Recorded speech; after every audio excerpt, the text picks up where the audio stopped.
As you know, there has been quite some tensions between the two countries, and that is something that is been continuing for a while. We are expecting that a plan or the time frames, in fact, and the sequencing of how the European plan will be implemented could be there is a possibility that may be signed on the 18th of March in North Macedonia.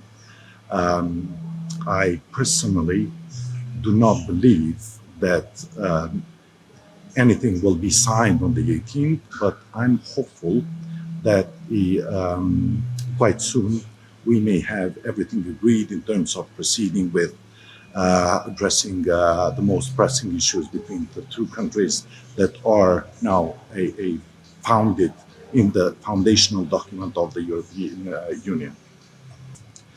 I don't expect anything to be signed. The reason for that is that I think it's known but not communicated.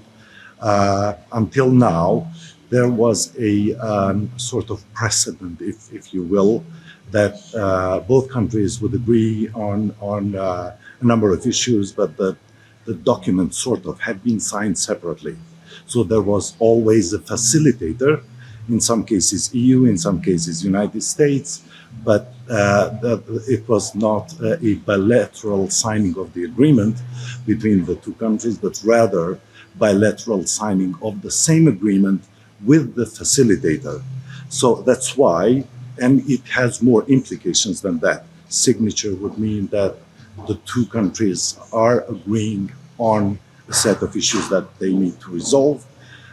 Therefore, a signature would mean an implicit and explicit, in fact, recognition of both countries' sovereignty and territorial integrity and all these things. Second thing is that the plan has been agreed, which is a great thing, but that the time frame and what goes with it in terms of implementation has not been agreed yet. And the purpose of meeting on 18th of March is exactly that, is not to talk about the agreement has been said, but it's to talk about the implementation. And Serbia has some requests. Serbia demands that the first thing to be implemented is the association community of Serb majority municipalities, while the Kosovo side demands that there is no association of Kosovo Serb municipalities, not at least monoethnic, or that creates a kind of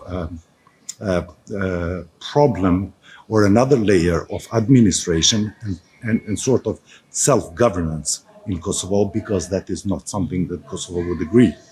But the demand by the Kosovo side is that we need, as soon as possible, a final agreement. Now, to me, whether association or not, whether a final agreement or not, to me is really important that there is an agreement, a successful conclusion of the dialogue between Kosovo and Serbia that started in 2011. Personally, I'm glad that it's happening in North Macedonia rather than in any other country for a number of reasons, but primarily because North Macedonia, until lately, has managed to address and resolve a long-standing dispute with Greece that was preventing North Macedonia in its EU and NATO integration. The resolution of that protracted dispute for 25 years meant that North Macedonia has a clear path and will be progressing even quicker in the EU and NATO integration. So symbolism is there, and I think leadership, more than that Prime Minister Zaev showed is also important. And there is another one, and it's the date, 18th of March, and it's the place where, the expectation is that the that the implementation of the plan will be signed.